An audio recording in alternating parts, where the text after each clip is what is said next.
Oh, it's hot. It's Friday afternoon. You probably want to go straight down the beach. And you might not want to be sit here listening to someone talk about music. But here's the great thing. You can, because you can take your phone with you wherever you are these days. So in a minute, I'm going to be speaking to Dave and Lisa. But first, we're going to have this. And when it disappears and we come back, there will be three of us. So just watch and see the magic that happens like that.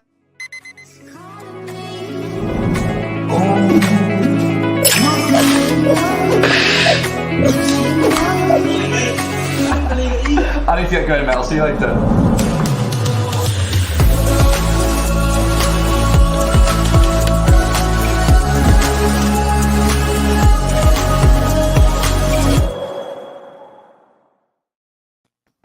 Thanks for joining me. It's Graham Coath with another My Music, and I've got Dave and Tingle, otherwise known as Lisa, in the studio from the Caughtery, which is a great name for a band, which I've only just learned how to pronounce well. Now, what does it mean? Where does it come from? You want to field that, Dave? No, yeah, I'll field it. So Lisa has this thing with cauterizing, and so I was like, I think that's a cool idea. So we went with the Caughtery, and the original spelling was supposed to be C, the real way. Yeah, the real way. Right. And unfortunately, there was already another band. I don't know if they're out of the UK or if they're US based, but that was called the Caughtery, spelled Cautery. So we thought we'd get clever and change the spelling so that it's a little off, but yeah, that's so kind of how dyslexics like myself could spell it. Yeah. Well, yeah. Putting the GH in there also is talking about being caught, being sequestered, stuck. Yeah. So I kind of went with that. I love surgery. I've been a surgical nurse and cardiac nurse for a long time. And there's a piece of equipment called a bovie that cuts and seals at the same time. And I've always thought that was brilliant and loved it. So I don't know. I liked that idea. Oh, yeah. My wife will be loving this when she listens back to this later, because she's a dental nurse and she loves all of that. Yeah. Yeah. Are you one of those people that, when you watch these things on TV, if it comes on and it's like surgical stuff and it's procedures and whatever, you're sat there like that? Because in our house, it's like she sat there and she's like, yeah, this is great. And I'm like, yeah. Well, it's fascinating. It's absolutely fascinating how we can save people now with that, the equipment and the skill, that knowledge. It's pretty amazing. Yeah. Well, give me a music show any day. So I'm not going to say over the top. I like both. Yeah. I like to have music playing during surgery while we're working, so it inspires you. I mean, look, we've had music related to a lot of things over the last couple of years on this program by various bands and artists. From maths, we've had people that are really interested in maths and talking about how music's a bit like maths. We've had people who who are artists and would see different bits of music with different colors and things like that. Can you relate music to surgery? Absolutely. Great. Because it's mathematic too. You're looking at, and no two bodies are alike, but the beauty and the detail of the anatomy of the body as we're going in and looking. I mean, you'll open up a chest for the 15th time and see something you've not seen before and go, you guys, come look at this. Yeah. And it reminds me a lot of what happens, the synchronicity with the people in the room during surgery is the same as musicians writing and recording and performing together. Yeah. Did you have that the first time you played together? Was it instant? Was kind of an instant? So we might get different opinions now, and then it's dangerous. Dave, go. Well, so I'd heard of Lisa when I was playing professionally for a living back in the early 90s, right? So I was actually in college and I was paying for school by playing music live. And long story short is there was always a cachet about the folks that were in Austin. I mean, there were such killer players coming out of Austin. You had, Stevie Ray Vaughan, you had Eric Johnson, you had Lisa and Black Pearl, and there's a long list of bands from that era. But I remember hearing this. Is this a kid show, by the way? Are we allowed to? Well, you try not to swear, not because it's not a kid show, just because certain channels don't like it. Sure, no problem. We don't want that E on it. But, I heard her voice, and I think you know where I was going with that. But I was just like, wow, that's a big voice. That's a big voice. And then I remember hearing Black Pearl's song on, there used to be a show here in the States called 90210. And, I it guess was here too in the UK. Yeah. And so, and then, there was always these scenes, and there was this, songs that would be played, and there were Lisa and Black Pearl's songs. So I'd heard about Lisa back in the early 90s.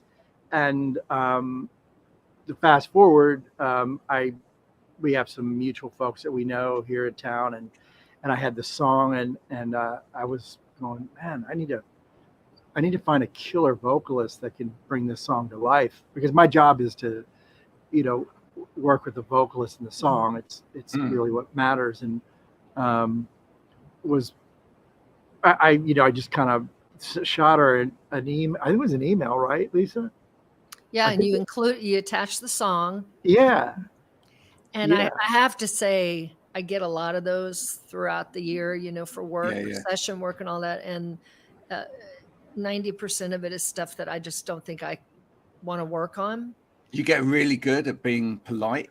Yeah. Or usually I'll say, I'm not right for your project kind of thing. That's a lovely way of doing it. Yeah. Very gracious. And I thought, oh God, here we go again. And I opened it. I thought it was just going to be awful. And I played it and immediately thought, oh my God, I think I played it in my car first. That's the best place. And I pulled over and I thought, oh, okay. So he kind of knows me then. He already kind of knew what I liked, and he could tell that I could see where he was going and why he wanted me to sing on this. So I called him back, and then COVID hit. So we started working through the ether, from his studio to my studio, and sending things back and forth. And then he had me come out to lay down the tracks, and we were super isolated during all that because it had just started. Wow. But I'm so grateful that we started working together then, because it kept us both kept you both sane. Yeah. Mm-hmm. It's a bit like the people that watch or listen to this show. Bill, thanks for watching. Love a, finally, what he goes on to say, love a live music interview. There we go. What he means by that is it's a love music interview. It is a love interview, but the thing is, what he means by that is there's so much dead music interviews.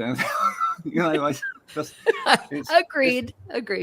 Yeah, interviews with people, both in terms of the music that people are being interviewed about, which is quite robotic, and also so many interviews. All of the questions are things like, "What's your favourite biscuit?" Which, when you've slaved over a song for hours on end, is just what you want to be asked, isn't it, of a Friday afternoon? Yeah. I'm not going to ask that question. Yeah. You'll be pleased to know. I want to know, a big voice. I'm always interested in a big voice. I've got quite a big voice myself. Where does that big voice come from, Lisa? Did any of your parents have a big voice, or? No, but I am a fourth generation or fifth generation musician on both sides of my family. So there's always been lots of music constantly in the house. Yeah. And from all styles, from big band jazz all the way over to country kind of hill music that came from Scotland and Ireland, that came over into the Arkansas, Oklahoma area. I grew up with a lot of that. Tight harmonies, dissonant chords and things like that. But when I heard big voices, big male rock voices, right, that's what I wanted to do. Yeah. And there weren't really any women doing that at that time. There were a few, as we all know. I have a gnat on my screen. There were, Janis Joplin, but I was trying to pull in Aretha Franklin for that R&B soul. Yeah. Etta James for that dirty, gritty, sweaty, ballsy. Right. But there were, I mean, you can list them on one hand, and the rest were men. And I just wanted to do that. I wanted to be Paul Rogers. I wanted to be you Robert wanted Plant. the belt slightly loose to one side and the bandana and that everything else. Actually, my guitar player in this band I'm playing in now just superimposed my face and my hair on Robert Plant's bare chest. Yeah, and it wasn't. It's frightening. No, there was nothing right about that picture. No, by the way. it's very Nothing. disturbing. Yeah. I loved it. But with a big voice comes big responsibility in a way, and actually learning. How difficult was it for you to learn the control of that? Because I think that's something that a lot of people miss. You hear it quite a lot on all of these TV shows now, where people come on, they're belting out, they're trying to get into the game by doing the things like The Voice and X Factor and whatever. And you can hear they got a good voice, but you hear that they're going to lose their voice within months of touring, whatever. Getting the control, was that difficult for you, or was it? I learned early that I needed to go to an opera teacher to learn the conservation of breath and how to hold notes and perform the way that I wanted to. She never tried to change the approach of my voice, because you could be kind of a Rod Stewart or a very crystal clear voice. She never tried to change your style, but she taught every one of us the breathing control so that you could hold notes for a long time without damaging your voice with that grit in it. Yeah. And that took a while. That's hard. Yeah. It's once you get it and then you deliver that with the lyrics that go with it, it's passionate and there's nothing. Yeah. It's messy and sweaty and I fucking love it. Yay. Yeah. There you go. She said a word which it means a packet of sweets. It does. In England. Yeah, that's right. Absolutely. So Dave, what about you in terms of, we've heard some of Lisa's influences. What about your influences? Well, I mean, I grew up listening to the same. I mean, Lisa and I are copacetic in that perspective. I think we were pretty born sure 6 months apart, so we're kind of the same time period and a lot of the same influences. But Zeppelin. I mean, a lot of people have said, Lisa sounds like Robert Plant. I definitely get that. I mean, and she can belt it out like that. But Lisa's got a very distinct voice. She's got her own thing. And when I hear Lisa, I know it's Lisa. And for me, that, in terms of great singers, that's when you say Paul Rogers, it's Paul Rogers, dude. You're talking about Plant, you're talking about Plant, you're talking about David Coverdale, you're talking about David Coverdale. They have a thing. Mm-hmm. And I think kind of going back to what you were just saying about some of these shows, what's happening is they're turning it into, one, it's a contest, which is it's kind of silly. Yeah. And second is, they're genericizing it. It's like Muzak, right? It's that stuff that you hear in an elevator, and it's not supposed to be perfect. It's supposed to be what Lisa said. It's supposed to be a little messy. It's supposed to be a little gritty. That's what, if you go and listen to, Plant, he's not always perfectly on pitch. Or Bonham, he's never held to a note. Never. Yeah. No. Yeah. I mean, and they, Bonham sitting there laying back in the beat, you quantize that and guess what? It loses everything. Right. Yeah. So, but in terms of, influences, in terms of, guitar players in music, I mean, it very similar background. I mean, there was a lot of, my brothers are older than me, and so I listened to a lot of 60s and 70s music. I will say there was a moment for me that kind of cinched everything up, which was hearing in 1978, hearing Eruption, like every other guy my age that plays guitar, and you went, Yeah. Yeah. What was that? And so for me, and I think I've got friends of mine that are a little bit older than me, and for them it was Jimi Hendrix, and loved Jimi Hendrix. Yeah. I mean, just amazing. But it's always great, isn't it, to listen to an album and go, yeah, I'm getting there with my playing, or I'm getting there with my singing, and then you listen to an album and go, damn. Yeah. But you need that, right? You need that, because for me it's a bit like, even when I was young, I was quite good at tennis, believe it or not, and I was sent to have tennis lessons, etc. And at school I'd like thrash other people because they were the same age as me or whatever, and then you go to tennis clubs and you'd start playing people that are older than you, a bit more mature than you, have much more game, and you'd get slaughtered. But if you push with those people and you push with your game, etc., you get better.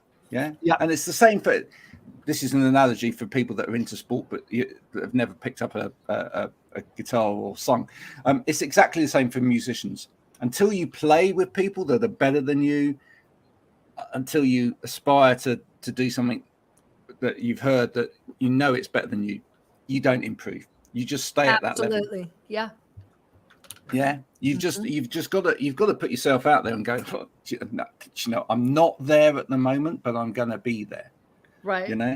My own version of there, but I'm going to be there with that, because that's how you move on to that next stage. Now listen, so when two people come together like yourselves, who clearly had a shared interest in the types of music you were listening to, there's quite often you discover over the course of spending time together and recording together, you discover that there might be a little guilty secret that goes on between the two of you as well.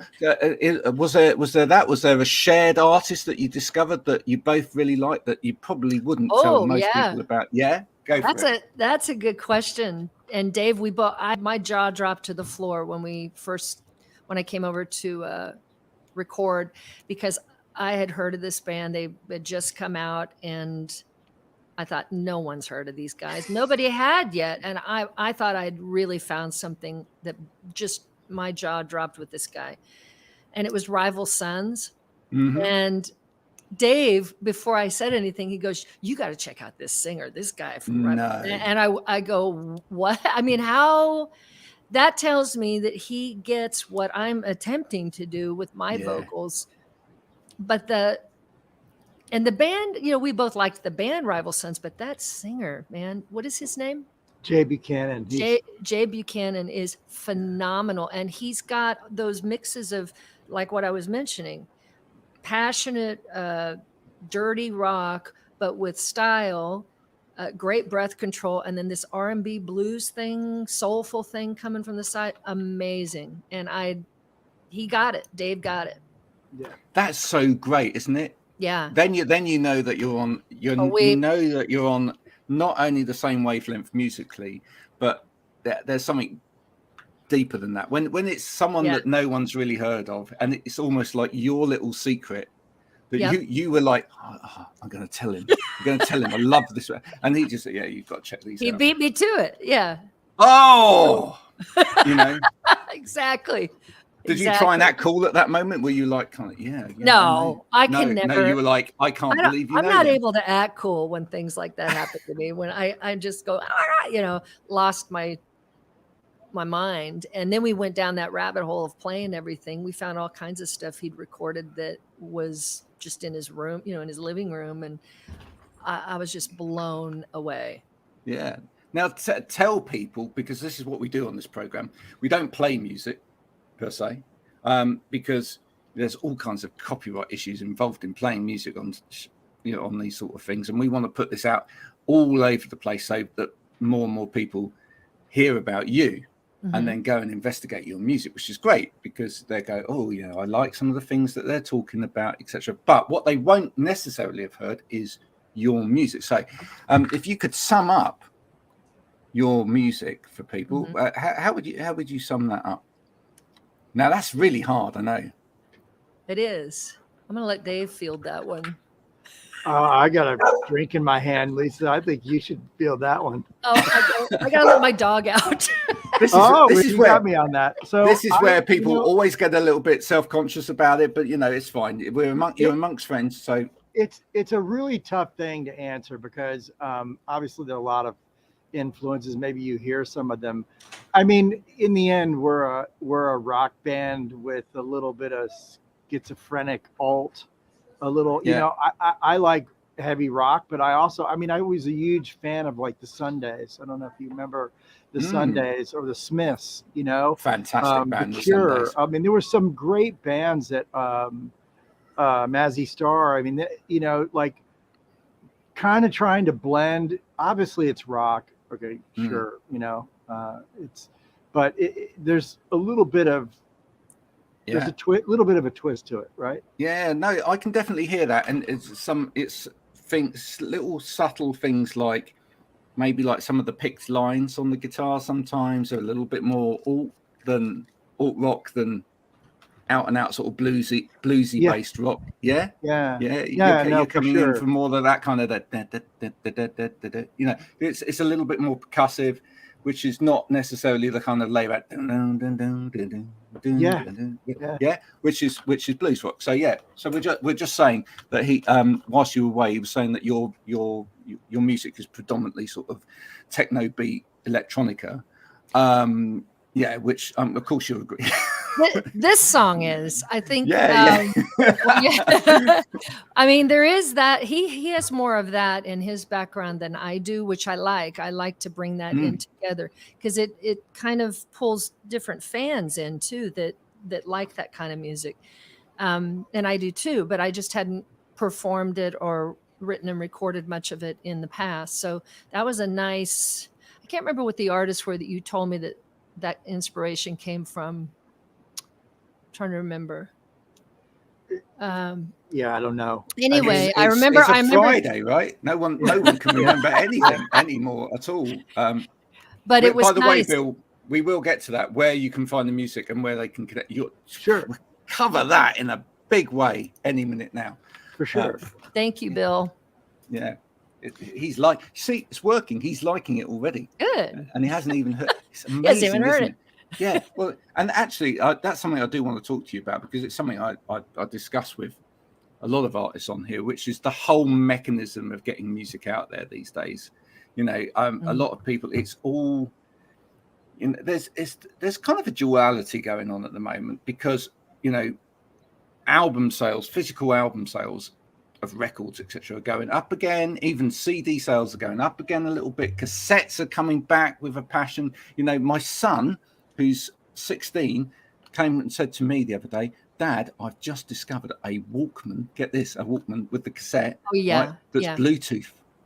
Brilliant. So I can listen with my in-ears, right, as I'm walking along. Wow. But on cassette. So I want to start buying cassettes. I'm like, this is brilliant. And do you know what the first album was that he wanted to buy? What? Ziggy Stardust. I mean, look, it's great, right? Wow. Yeah, amazing, right? Yeah. So the thing is, there's this kind of move towards hold it, see it, touch it, feel it again. Mm-hmm. I love it. But then on the other hand, there's all of this digital stuff and everything's out there, etc. Do you feel, how do you feel that as artists, or how do you feel about that? I think we're kind of I'm dog paddling in it right now. I don't understand.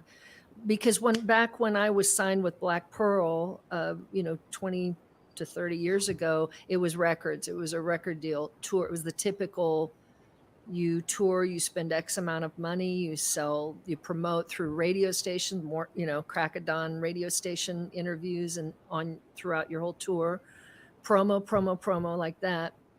And, I was used to those tangible things. I grew up on that too. I loved album artwork that went with the whole experience of the music, listening to the music, laying on the floor with the headphones on and going into that place was what I loved. And I raised my child to enjoy that too. And you're right. He's a little older than yours, but there's a whole advent of they're going back to stuff from the 80s that they love. It's very cool. Artists, not just the gadgets, but the music. They're loving that. I think a lot of it's being pulled back into TV and film too. So we started writing and recording this project, the Caughtery, with that in mind, because I have quite a few songs placed of Lisa Tingle on TV and film from the past couple of decades. And I like that because the song lives on and it'll show up and I'll get emails and little residual checks, but it's the emails from different parts of the world that say, I heard this song on the jukebox and in the scene with the jukebox in Beverly Hills 90210. What the hell was that? You know? And it's something I recorded a long time ago. I love that. And it's somebody in New Zealand and the songs just kind of show up. Yeah. I like that. I like it being in other vehicles that can travel around the world and kind of live on. I think so. I mean, that's the great thing about the internet and all of these devices and streaming and everything else is the fact that, you know, you can just reach everywhere. Yeah. Literally reach everywhere. But there's so much noise to get over. That's the part I'm having trouble with. That's why I said dog paddling is I feel like I'm drowning in daily social media. I can't keep up. Every day there's like a new social media thing I'm supposed to be part of to promote my stuff. And I've never liked promoting myself anyway. It sounds like you get tired of hearing your own voice. Well, we should talk. I'd rather do it through the music. Which we are now. But that's actually what my business does. We actually do other people's social media for them, so they don't have to worry about it. It's just we'll be calling you. Yeah, and that's becoming a thing. Well, because ultimately, I think there are two types of people in this world. There are those that are, you know, that really should be on social media and drive social media themselves because that's their talent, that's their thing. They're creative. They're more power to them. Yeah, all great. But then there are other people that just want to get on with life, and you know, and all of the great things in life, and leave it to somebody else. Yeah. So what, you know. When I get up in the morning, every single morning, I write a post first thing in the morning at 7 o'clock before anything else starts in the day. And it's always a poll and it's always trying to engage people in a conversation. It's always trying to, you know, find out what everybody else is thinking for the day and challenging people as well. What's your creative process in terms of on a daily basis? Is there something you do on a daily basis, either of you, that just might spark an idea for the day, which might not come to anything, but allows you to put it away somewhere? Yeah. Dave, I'm sure we approach it differently, but I'm interested in that with you too. Yeah. How are you doing? Yeah, I mean, I'm fortunate enough that my house is literally 100 feet from my recording studio. And whenever I have something that I want to, play around with, I can come over here and noodle around with it. But I mean, typically it wouldn't be my normal thing. My normal thing would be to get my phone and my buddy, gave me loaned me a 1946 Martin. And I don't keep it in the studio because I don't want anyone else to, play it, to look at it. Yeah, to touch it, to put stain marks on it. Yeah. So that would inspire me. Just that piece of equipment would inspire me. Yeah. So I sit around and I'll actually sit in my office in my house and I'll just take my my phone and record it. And just because it might be okay, it might be something cool. Might not, but you never know. And sometimes I'll go back and listen to what I was doing, and then that might help me add on to it. Or sometimes I'll hear songs and vibes and go, hey man, I really like the way that kind of the vibe of that song, and you'll get inspired just because of someone else. It's a really weird question when people ask you, well, who influenced you? It's like, well, the air conditioner outside influenced me. Yeah. No, I love that. That's a really nice answer. You do realise though, Dave, that next time you meet Lisa, she'll be grabbing your phone to see what you've got on there, in case what you think is an absolute dud, she thinks is an absolute killer. Oh, he sends me snips, and I always turn them into something. He's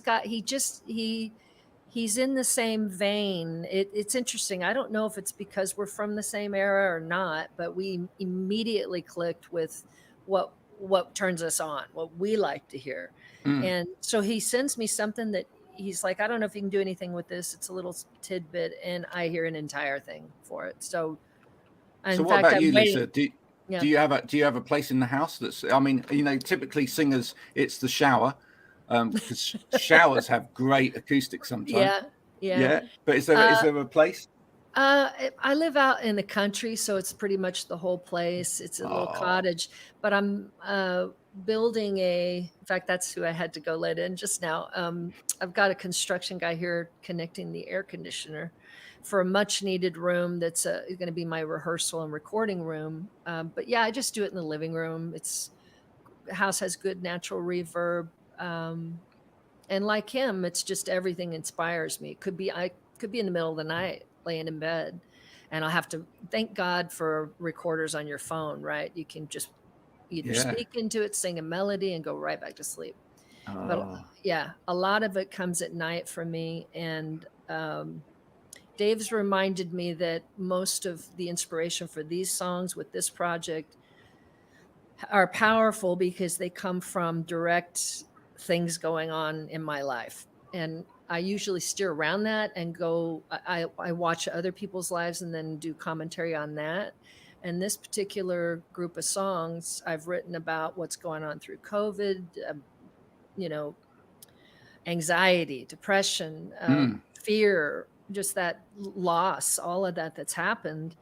Which And is I didn't what think makes it such a good group of songs. Yeah, I thought, Dave, I don't have anything no fodder to work with. And he's like, just write about what you're talking about right now. And I thought, damn it, I don't want to do I didn't want to go there. But once I did, it all came out. And I think it's going to be powerful because of that. Yeah. Do you know what? It was one of the things I noticed when I started speaking because I started this probably towards the beginning of the pandemic.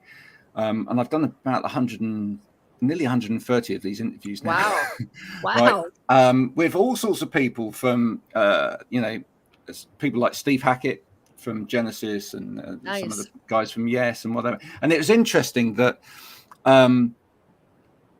towards the beginning, everyone was saying, we really don't want to write about this because, it's... and I can't really see a time that will write about this, but it will inevitably come out in the music. And then that shifted towards, well, we've written this group of songs, and I don't think they're lyrically that they're anything about COVID, etc. But obviously, COVID has influenced it. And right. Now people are actually writing about the COVID. Literal COVID. Right. Yeah. I think you're right. I tried to avoid it. At all costs, thinking that's the last thing anybody wants to hear. But then there's no way around it. You have to. And you've got to write about what's real to you, right? Right. And that was very real. And then I realized talking and working with other musicians everybody's feeling it. So I always like to give musicians that come on an album to go and listen to. And you may have already listened to it. So if you have... apologies, and I'll think of another one for you. But the album that I'd like you both to go and listen to is the latest Marillion album. Have you heard it? No, I have not. Have you, Dave? No. Is it great? It's fantastic, but very similar. I mean, if you listen to Steve Hogarth, the singer and the lyricist, talking about it, he said, I couldn't do anything but talk about this shared experience that we've all been through. And there's a very, very powerful song on there called Murder Machines, which is about literally killing people by touching them and loving them, and it's really... I love that. Yes. Go listen to... And he's a great vocalist. If you love that. Cool. Thank you. Male, strong vocal. There we go. Something to go and listen to. Now, we will talk very quickly about that video before we go, that's playing in the background. And, of course, let you plug the album to death. Before we go as well, because we've got to do that. He sent me a link to listen to it. Yeah, great. Yeah, I did. I sent him a link to listen to it, and he loved it. You. So there you go. Cool.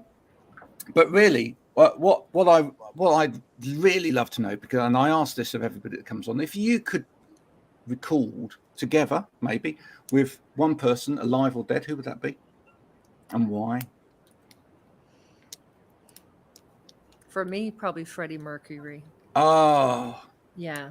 the Just to voice. sit at the piano with him and Yeah. write. And yeah, he was just prolific. And I would have loved to just to throw ideas at each other.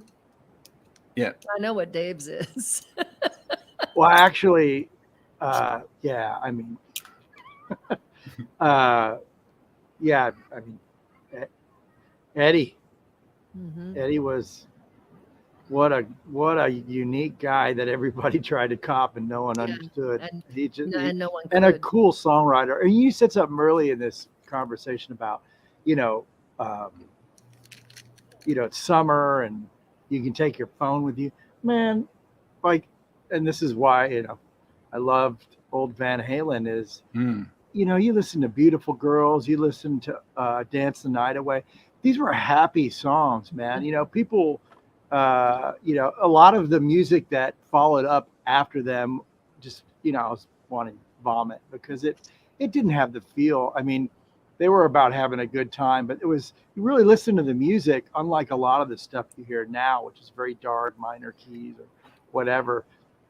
Eddie actually played songs in major keys, Yeah.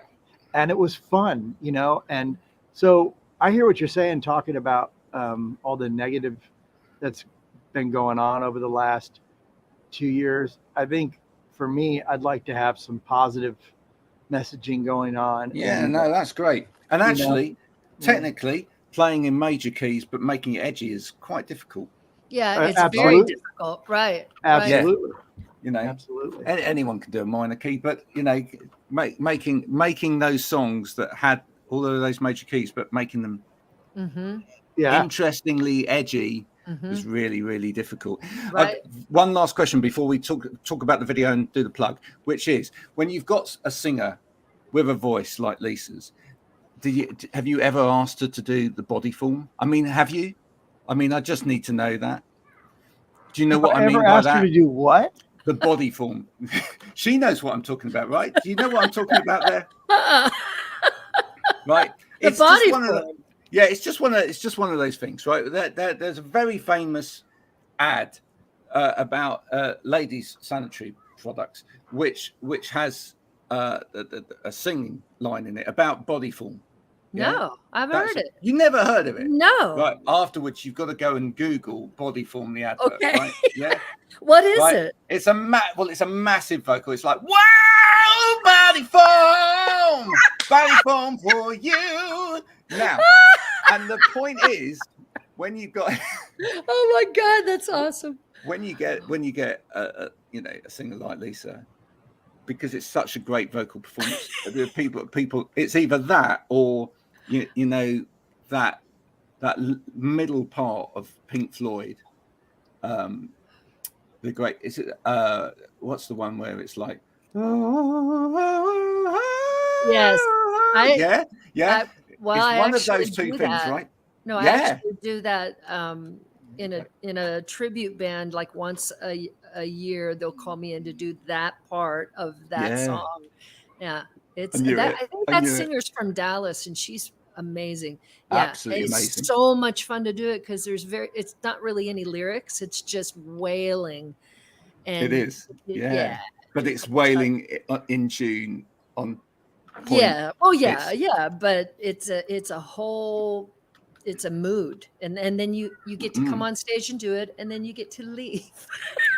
You know, And I like that. secretly, and we won't put this out on air, secretly, Dave wants to hear all of this later. Right. Okay. So you have to do a private session for Dave just so you can hear all of I don't know this. if he's you haven't heard me do that, have you, Dave? Well, first of all, I don't tell Lisa to do anything. No. Because no, but she'll happily do that for you. It'd be great. Yeah. She the great thing about working with Lisa is we just get together and like this song, not to segue into this song, but I was working quite a bit with the song and wanted to get the drums locked in. And so the drummer for this is Tom Breckline, who played with Chick Corea, Kenny Loggins, Robin Ford, and Eric Johnson, a bunch of people. And we got the drums locked in, and Tom's just like he's Tom Breckline. He's a Yeah, it's great, amazing. great drummer. And then I got my buddy to come in and play bass, Ricky Phillips. And, Ricky's, a phenomenal player.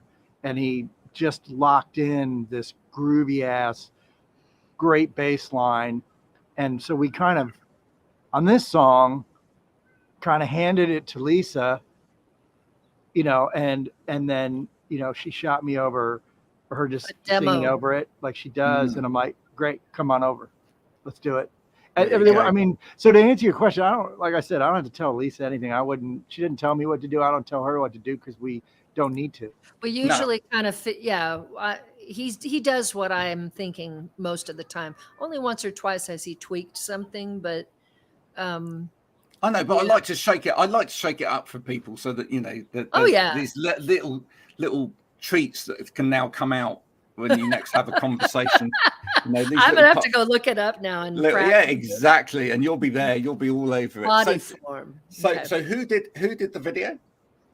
A man here in Austin named Curtis Cole. Mm-hmm. So he's done some video for what's Faith Hill? Well, for Faith Hill, and then her husband, and I can't remember his name. But anyways, and some other artists. And so I heard about him through another friend of mine. He's so much fun to work with, this guy, and he got it. He got the moodiness of he listened to the lyrics, which is nice. Usually they don't. So he listened to the lyric, and he really captured the mood. I don't know if you can kind of see in the background, but there's never any just still, because that's not life.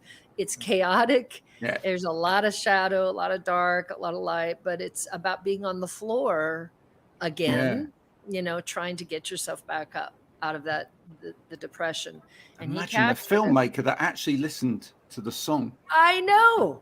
Wow. I was amazed. Yeah. Yeah. Because normally it's like, I've got a really great idea. I'm going to come in, I'm going to do this, and you're going to do this. Right. And does the song fit that? Don't worry about that. We'll make it fit that. Right. Yeah. He didn't have his only concept was matching the mood of the lyrics. That's what I loved. Yeah, that's great. Yeah. No, agreed. And the good thing about being not being signed to a label is not having to have that no rules, that feedback from somebody that doesn't listen to your music in the first place and has an agenda. So, Lisa and I can do what we want to do, and we can work with who we want to work with, and we work with people that get it. And Curtis was just one of those. That's fantastic. So we get to that point where you can do the ultimate plug, so that people know where to listen to. So where should people go to listen to your music, download it, and make you money? Well, first of all, we don't do this to make money. We do this. No, I know you don't, but I like. Listen, you're musicians. You don't care about money, right?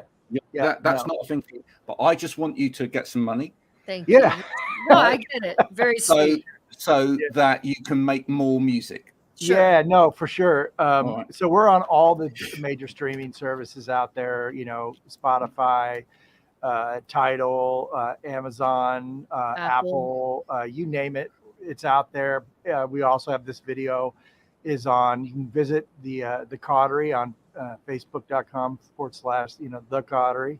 And this video is out, and it's also on YouTube right now. You can go to our channel on YouTube and check it out. And I mean, for us, if you dig the music and it makes you feel good or it makes you feel something, that's really what it's about. It's like any other art. You look at a beautiful painting or sculpture or whatever it is, whatever kind of art you're into, and it makes you feel something. That's what I'm about. I think what Lisa's about. And in the end, if you dig that and you dig what we're doing, just go check us out. Right? Yeah, well, that will definitely happen. And when this goes up on Spotify, and in fact, if you're now listening to this on Spotify, in a few minutes from now, or a few seconds even, after we all stop talking and allow you to drift off into your own lovely world, you'll hear the song, because that's what I'm going to put. at the end of this, so that Oh. you can't escape it. Don't go anywhere. Don't try. You know, after the song, there's a chance to win £1 million. If I say that, people will stay and listen to the whole song.